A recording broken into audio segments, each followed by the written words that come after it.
Hi viewers. இன்னைக்கு March 5 Siragadikka ஆசை serial என்னாச்சுன்னு சொல்லி பார்க்கலாம்க்கு முன்னாடி சேனலை சப்ஸ்கிரைப் பண்ணாதவங்க மறக்காம சப்ஸ்கிரைப் பண்ணுங்க.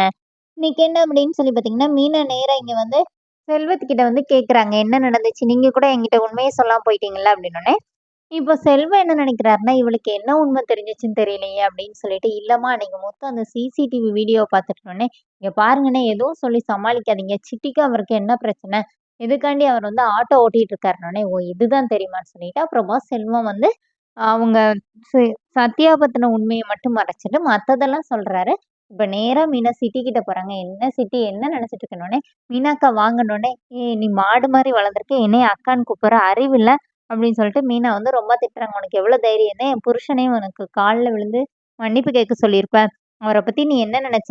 இந்த மாரி ஊருக்குள்ள கந்து வெட்டிக்காரன் அவனே அடக்கி உட்கார வச்சவரு பார்த்துக்கோ அவர.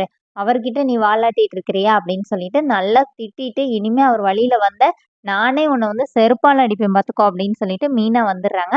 அப்புறமா மீனா போனோனே அங்க இருக்கவங்கள, "என்னண்ணே அன்னைக்கு உன் புருஷன் உன்ன அடிச்சான். இன்னைக்கு இவ வந்து உன்ன இப்படி கத்திட்டு போறான்னோனே, இவள நம்ம எதுவுமே சொல்லக்கூடாதுடா. இத வந்து நீங்க யாருமே சத்யா கிட்ட சொல்லாதீங்க. சத்யாவ வச்சு தான் இவங்க 2 பேரையுமே பிரிக்கணும். ஏன்னா எனக்கு சத்யாவ கொஞ்ச நாளா தான் தெரியும். அவன் எனக்கு ஃப்ரெண்டு மட்டும் தான். ஆனா இவ அக்கா. இவ போய் சொன்னான்னா, அவன் இவ சொல்றது தான் கேட்பான். அதனால நம்ம அவன வச்சு தான் இவங்க 2 பேரையும் பிரிக்கணும்னு சொல்லிட்டு இங்க பிளான் பண்றாங்க. இங்க என்ன ஆகுதுன்னா, வீட்ல மனோஜும், ரோஹிணியும் உட்காந்து பேசிட்டு இருக்கும்போது, ரோஹிணி கிட்ட வந்து மனோஜ் வந்து கேட்கறாரு இந்த மாரி, "நீ பேசாம அங்கிள் கிட்ட மட்டும் காசு வாங்கி தாயேன். நான் கனடா போயிருவேன்ல. அங்க போய் நம்ம இது வாங்கலாம், அது வாங்கலாம்" அப்படின்னு பேசிட்டு இருக்கும்போது, யாரோ காலிங் பெல் அடிக்கிற சத்தம் கேட்குது.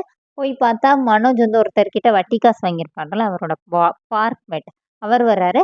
அவர் நேரா உள்ள வந்து ரோஹிணி கிட்ட எல்லா விஷயத்தையும் சொல்லிடுறாரு. என்ன நீங்க இவர என்ன வந்து உங்களுக்கு ஞாபகம் இருக்குதா? அன்னைக்கு நீங்க பார்க் வந்தப்போ என்ன கிளையண்ட்டுன்னு கூட அறிமுகப்படுத்தினாரே, இவரோட பார்க் மேட் தான். நான் என்கிட்ட இவர் வந்து இவ்வளோ கடன் வாங்கியிருக்கிறாரு. அது வட்டிக்காக தான் நான் வந்திருக்கேன். இவர்கிட்ட பேசி ஒண்ணும் யூஸும் இல்ல. ஏன்னா இவரு எங்கேயும் வேலைக்கு போமாட்டாருன்னு எனக்கு தெரியும். ஆனா நான் உங்கள நம்பி தான் குடுத்தேன். ஏன்னா நீங்க தான் பார்லர் வச்சிருக்கீங்களே அப்படின்னு சொல்லிட்டு, விசிட்டிங் கார்ட்லாம் குடுத்துட்டு அவர் போயிர்றாரு.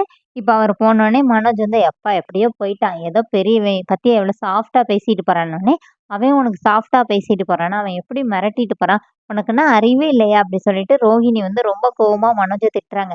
"எத்தன பேருக்கு தான் நானும் காசு குடுக்குறது?" அப்படின்னோனே, மனோஜ் கேட்குறாரு, "யாருக்கு நீ காசு குடுக்கணும்?" அப்படின்னோனே, "இத மட்டும் நல்லா கேளு. என்னைய மட்டும் கேள்வி கேளு. தப்பெல்லாம் நீ பண்ணிக்கோன்னு" சொல்லி கத்திட்டு உள்ள போயிர்றாங்க. இப்ப மீனா வரும்போது அவங்க தங்கச்சிய பார்க்குறாங்க. அவங்க தங்கச்சி கிட்ட நடந்த விஷயத்தெல்லாம் சொன்னோனே, "நீ போய் அம்மா கிட்ட போய் சொல்லி வைடி. அந்த சத்யாவ அவன் கூட சேரக்கூடாது" அப்படின்னு சொல்லிட்டு மீனா வீட்டுக்கு வராங்க. வீட்டுக்கு வந்து இப்ப அண்ணாமலை கிட்ட இந்த விஷயத்த சொல்லும்போது, அண்ணாமலை என்ன சொல்றாருன்னா, "நான் நினைச்சேன்ம்மா அவன் எதனாச்சும் ஒரு நல்ல காரியத்துக்காண்டி தான் இந்த மாரி பண்ணியிருப்பான். வீட்ல யார்கிட்ட சொன்னாலும் புரிஞ்சுக்க மாட்டாங்க. நீ என்கிட்ட சொன்னேன்னு அவன்கிட்ட சொல்லாத.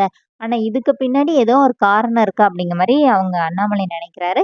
இப்ப மீனா நேரா முத்து வந்தோனே முத்து கிட்ட போய் கேட்குறாங்க, "நீங்க ஏன் என்கிட்ட உண்மைய மறைச்சீங்க?" அப்படின்னு சொல்லிட்டு. அதோட என்னோட எபிசோட் எண்ட் பண்ணியிருக்காங்க. தேங்க்